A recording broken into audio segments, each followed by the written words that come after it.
بسم اللہ الرحمن الرحیم۔ محترم عزیز دوستوں، آج ہم بیان کرنے والے ہیں حضرت ایوب علیہ السلام کا قصہ۔ حضرت ایوب علیہ السلام کی ماں حضرت لوط علیہ السلام کی بیٹی تھی اور ان کی بیوی فراہیم بن یوسف کی بیٹی تھی۔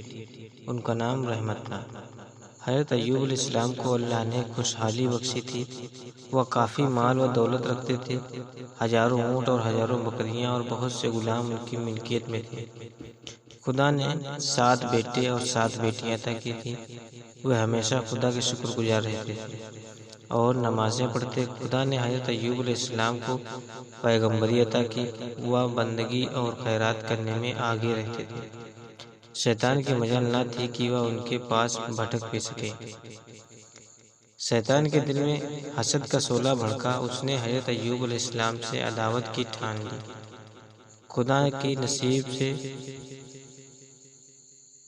خدا کی جانب سے اس کو ہدایت ہوئی۔ اے مردود، ایوب میرا نیک اور شکر گزار بندہ ہے۔ اس پر تیرا حربہ کارگر نہیں ہوگا۔ وہ تیرے بہکاوے میں نہیں آئے گا۔ شیطان نے کہا، خداوند تو نے اس کو دولت اور خوشحالی دی ہے، اولاد سے اس کی آنکھیں روشن ہیں، پھر وہ تیرا شکر کیوں نہ ادا کرے گا؟ ہم تو تب جانے کہ تو یہ نعمتوں سے لے پھر بھی وہ تجھے یاد کرے۔ اگر یہ نعمتیں اس سے چھین گئیں تو وہ تجھے بھول جائے گا اور تیری بندگی سے دور پڑ جائے گا۔ اللہ تعالیٰ نے فرمایا، اے ابلیس، میرے مسلم بندے کے بارے میں تیرا یہ گمان غلط ہے۔ ایسا نہیں ہوگا کہ میرا شکر گزار بندہ تیرا شاکر ہو جائے۔ شیطان نے کہا، اگر تو مجھے ایوب کے مال اور اولاد پر اختیار دے دے تب معلوم ہو کہ وہ تیری کیسی عبادت کرتا ہے اور اس کی شکر گزاری کی حقیقت کیا ہے۔ جناب بے نیاز نے فرمایا، جا ایوب کے مال اولاد پر میں نے تجھ کو اختیار دیا ہے۔ ابلیس بہت خوش ہوا اور اس نے اپنے لوگوں کو جمع کیا اور انہیں اس کام پر لگایا کہ وہ ان کے مال اور جانوروں کو تباہ کر دے۔ اور آخر شیطان گوالے کی شکل میں حضرت ایوب کے پاس آیا اور کہا، تمہارے سارے جانور اور مویشی تباہ ہو گئے۔ حضرت ایوب علیہ السلام نے سن کر فرمایا، اس خدا کا شکر ہے جس نے یہ سب کچھ مجھ کو اپنے فضل سے دیا تھا اور اپنے عدل سے لے لیا۔ شیطان بہت مایوس ہوا اور اپنے لوگوں سے کہا کہ ایوب کی کھیتی اور کھلیہان میں آگ لگا دو۔ اللہ تعالیٰ اور خود حضرت ایوب کے آ کر بولا، تم جو نماز میں لگے رہتے ہو، تمہاری کھیتیاں اور کھلیہان جل کر خاک ہو گئے، درخت اور باغ سوکھ گئے ہیں۔ حضرت ایوب علیہ السلام نے پھر وہی جواب دیا، اللہ تعالیٰ کا شکر ہے کہ اس نے یہ سب ہمیں اپنے فضل سے عطا کیا تھا اور اپنے عدل سے واپس لے لیا، اور بغیر کسی پریشانی سے نہایت دل کے ساتھ نماز میں لگے رہے۔ شیطان بہت غمگین ہوا اور اسی طرح ایک ایک چیز کے برباد ہونے کی خبر دیتا رہا، اور حضرت ایوب علیہ السلام خدا کا شکر ادا کرتے رہے۔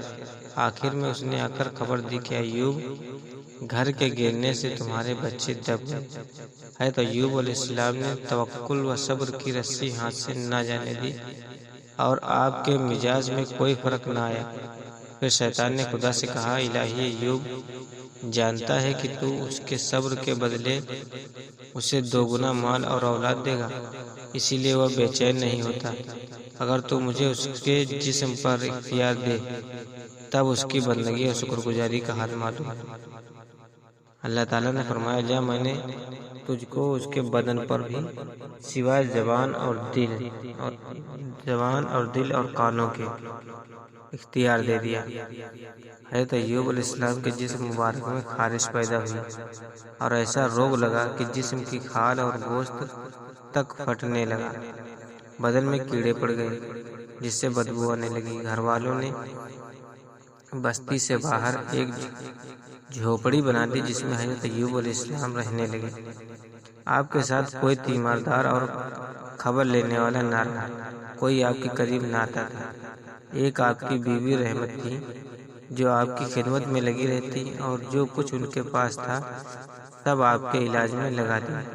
جب کچھ بھی پاس نہ رہا تب بیوی صاحبہ مزدوری کرتی اور آدھی مزدوری تندرستی کے لیے صدقہ کرتی اور آدھی مزدوری کا کھانا خرید کر ان کے پاس لے جاتی۔ حضرت ایوب علیہ السلام کی بیوی مزدوری کے لیے جاتی تھی تو شیطان سارے راہ کھڑا ہو کر انہیں منع کرتا تھا کہ آپ ایسی حسین جمیل خاتون کس لیے مزدوری کرتی ہیں اور اپنی جوانی ایسے شخص کی خدمت میں کیوں برباد کرتی ہیں جس پر خدا کا قہر اترا ہے۔ یہاں ایک مصر کا سردار نہایت مالدار اور اختیار والا ہے، میں آپ کا نکاح اس سے کرا دوں گا اور اس طرح آپ کا درجہ بڑھے گا اور آپ کی عزت بڑھے گی۔ حضرت رحمت اس کی باتوں پر کچھ بھی دھیان نہ دیتی اور راہ میں اپنے شوہر سے تمام باتیں بیان کرتی۔ حضرت ایوب فرماتے ہیں تو ہرگز اس کی باتوں پر نہ جا، وہ ابلیس ہے اور بے بنیاد باتیں کرتا ہے، اس کی باتیں سراسر دھوکہ اور فریب ہیں۔ ایک دن شیطان نے طبیب کے بھیس میں آ کر بی بی رحمت سے کہا، اس روگ کا علاج تو بس سور کا گوشت اور انگور کی شراب ہے، اس کے سوا کسی چیز سے بھی تمہارا شوہر تندرست نہ ہو سکے گا۔ بی بی صاحبہ تندرستی کے لالچ میں مزدوری کر کے دونوں چیزیں لے کر حضرت ایوب علیہ السلام کے پاس حاضر ہوئی اور کہا، یہ ایک دوا ایک طبیب نے بتائی ہے۔ حضرت ایوب علیہ السلام کو غصہ آیا اور فرمایا، کیا میں نے تجھ سے کہا نہیں تھا کہ وہ شیطان ہے؟ کیا تجھے خبر نہیں؟ پیغمبروں پر یہ چیزیں حرام ہیں۔ اگر میں اچھا ہو جاؤں گا تو اس کے بدلے میں تمہیں 100 لکڑیاں ماروں گا۔ بیوی صاحبہ اس کے باوجود خدمت کرتی رہی اور خدمت میں کوئی کوتاہی نہ ہونے دی۔ وہ دن رات خدمت میں حاضر رہتی ہیں تو ایوب بھی اس مصیبت اور تکلیف میں صبر کرتے رہے اور ایک لمحہ بھی اللہ کی عبادت اور اس کی یاد سے غافل نہ ہوئے، یہاں تک کہ آسمان سے فرشتے اور زمین کے رہنے والے اس حال میں حیران تھے کہ ابلیس کی کوئی چال کامیاب نہ ہوئی۔ حضرت ایوب کی بندگی، عبادت، اطاعت اور عقیدے میں کوئی فرق نہ آیا۔ شیطان کا سارا حربہ اور اس کی ساری چال ناکام ہوئی۔ حضرت ایوب نے اپنے رب کو پکارا، خدایا مجھ کو بیماری لگ گئی ہے اور تو سب سے بڑھ کر رحم کرنے والا ہے۔ خدا نے ان کی پکار سن لی، مصیبت کا زمانہ گزرا اور حضرت ایوب کی آزمائش پوری ہوئی اور وہ اس آزمائش میں پورے اترے۔ حضرت جبریل علیہ السلام ان کی جھوپڑی میں آئے اور خدا کی طرف سے انہیں تندرستی کی خوشخبری سنائی، پھر ان کا ہاتھ پکڑ کر اس جگہ سے اٹھایا اور فرمایا، اپنا داہنا پاؤں زمین میں مارو۔ پاؤں مارتے ہی ایک گرم چشمہ پیدا ہوا، پھر آپ نے اس میں غسل کیا اور تمام مرض بدن سے دور ہو گئے۔ پھر جبریل علیہ السلام کے کہنے سے بایاں پیر زمین پر مارا اور ایک سرد چشمہ پھوٹ نکلا، اس میں سے آپ نے پانی پیا، جس کی برکت سے تمام اندرونی تکلیف اور خرابی دور ہو گئی۔ حضرت جبریل علیہ السلام ایوب کے پاس بیٹھے ہی تھے کہ بیوی صاحبہ مزدوری کر کے آئیں اور 2 تندرست آدمیوں کو دیکھ کر حیرت سے کہا، یہاں میرا ایک بیمار شوہر تھا اور کہاں گیا؟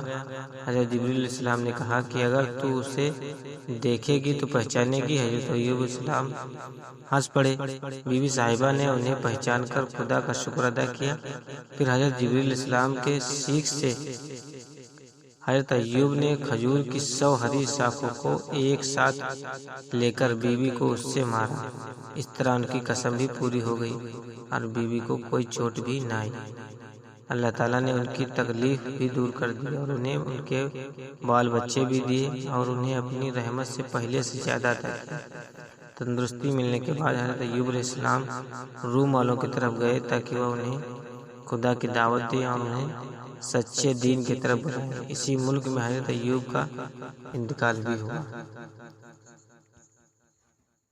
سبحان اللہ۔